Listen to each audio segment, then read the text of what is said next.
So if you don't know me or you haven't watched this channel before, my name is Darren Gertis. I am a professor.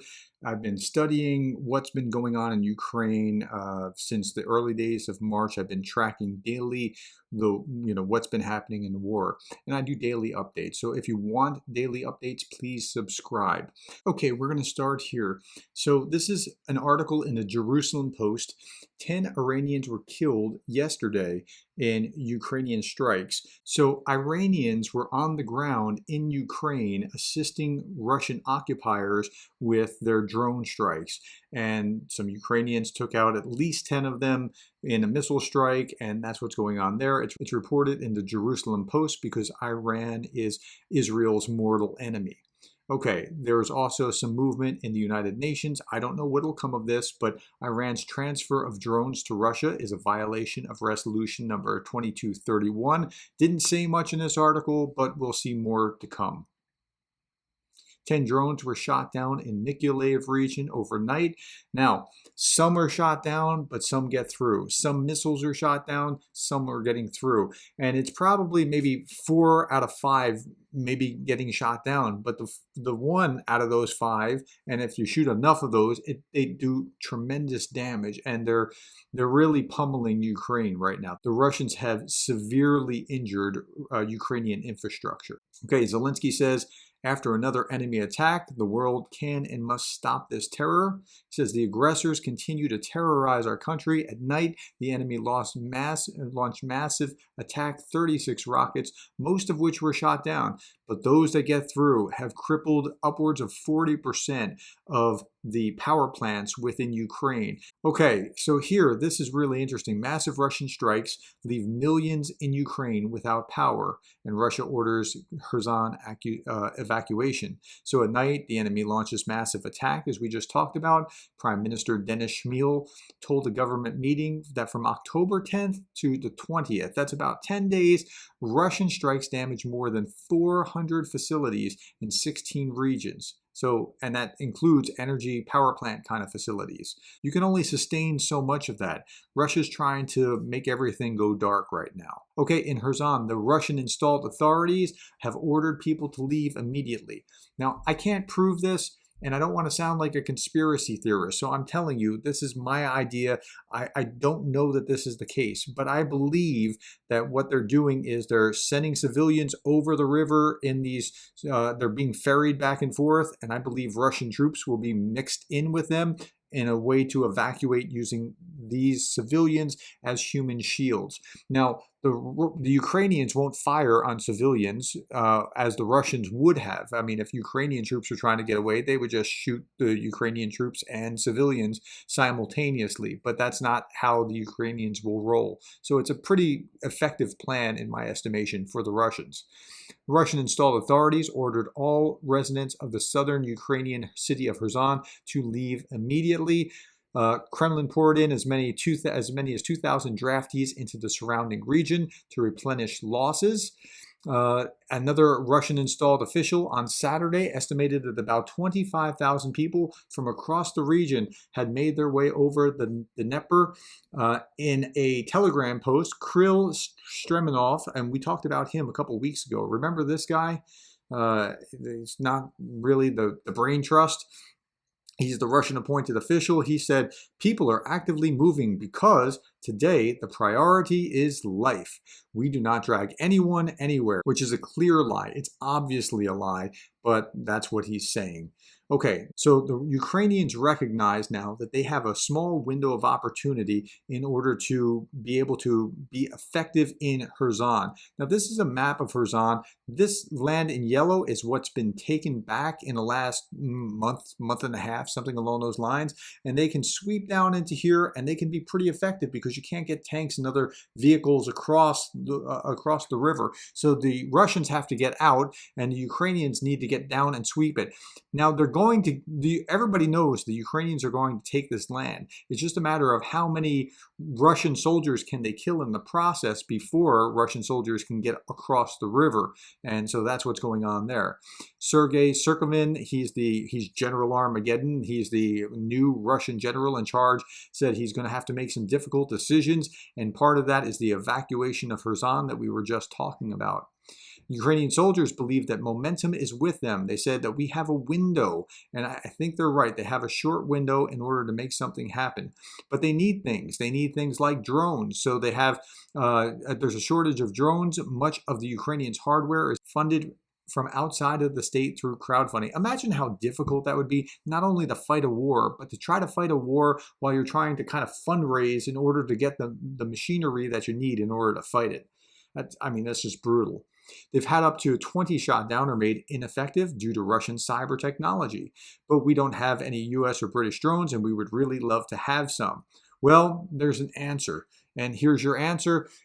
It's fascinating because I was just talking, this is the Military Times, and I don't show much from the Military Times, but this was great. Star Wars actor Mark Hamill sends 500 drones to Ukraine. Well, Mark Hamill happens to be an ambassador for this program, and there's something very brilliant about that. I was talking to someone just the other day, and I was saying, the next war, whenever it is, and I hope it's a long way off, but the next war is going to look more like Star Wars than anything that we've ever seen before. And the person I was talking to said, well, that's really good. Drones killing, well, it's not just drones killing drones. Drones are going to be trying to kill people as well, but there's going to be a lot of drone warfare.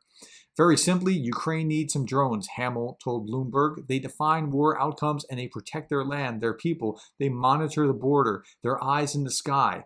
Hamill serves as an ambassador for Ukraine's army of drones. Well, why? Look, he's the face of Star Wars. And so Zelensky's just absolutely masterful at understanding media and image and impressions and how people think and react to things, how the emotion of this. When you have Luke Skywalker asking you, would you donate drones to help fight in Ukraine? That's really what's going on.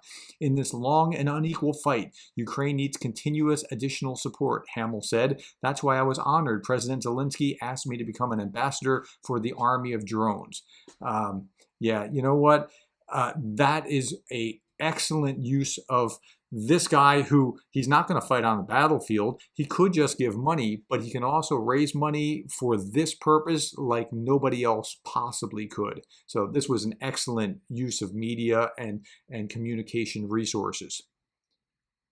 The U.S. and Russian defense ministers discuss Ukraine. So Lloyd Austin and his Russian counterpart had a brief chat the other day, and I don't know that anything came of it. It's been since May since the two gentlemen spoke, so Secretary Austin took today as an opportunity to connect with Minister Shoigu. Okay, so did anything come of it? Probably not. But open lines of communication are always positive things. It's always worse to not be able to talk. So when an embassy closes or diplomats are sent home, that's usually a really bad red flag. The U.S. Army's 101st Airborne Division is practicing for war with Russia just miles from Ukraine's border. This is to send a message in the same way that Lukashenko thinks that he's sending a message to Ukraine by running his troops around in circles in Belarus. He thinks he's sending this powerful message. The U.S. Army is actually sending a very powerful message by putting this particular division right there on the border to kind of show, hey, we're serious. If things go wrong, these guys can take the fight to you. The U.S. Army's 101st Airborne Division has been deployed to Europe for the first time in almost 80 years amid soaring tension between Russia and the American-led NATO military alliance. Now, let's hope that nothing comes to it, but if it does come to it, these are the guys you want.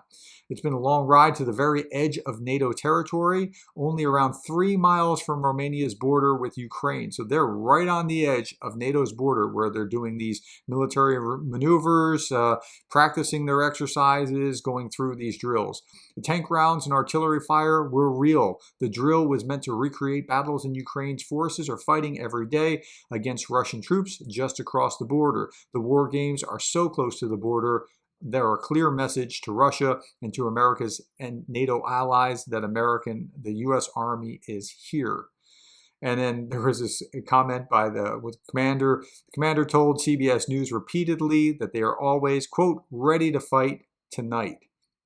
That's the way they roll. So That's sending a very clear message to Putin about what's going on. Now let's look at how Putin is digesting things.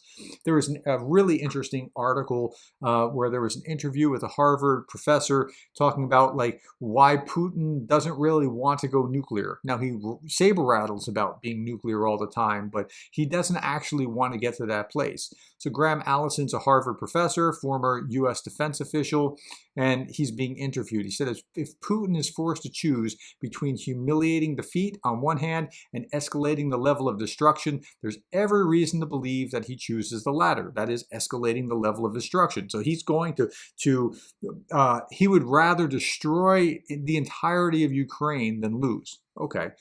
As you step up the level of destruction, the first step is bombing infrastructure. That's where we are right now. And I think that's what he's doing, even though he doesn't have as many smart bombs as he would like to, but he doesn't really need smart bombs. He doesn't have to be targeted. Now, that's just one ladder up to destruction. A ladder of destruction is destroying people. Now, it can get worse. I think in the first instance, he's going after infrastructure because he wants to freeze Ukraine and make their lights go out. Then, right up to that point, becomes killing people. Then after that comes chemical weapons. So when it's infrastructure, then it's just wanton destruction of civilians, which he's already kind of done. Somehow, maybe accidentally, but I think sometimes on purpose, which is a war crime. And then when you're targeting civilians, that's always a war crime. Okay. Then right up to that becomes killing people. Then after that comes chemical weapons. So watch for that. If chemical weapons come out, bad things are following. And then after that comes nuclear strikes.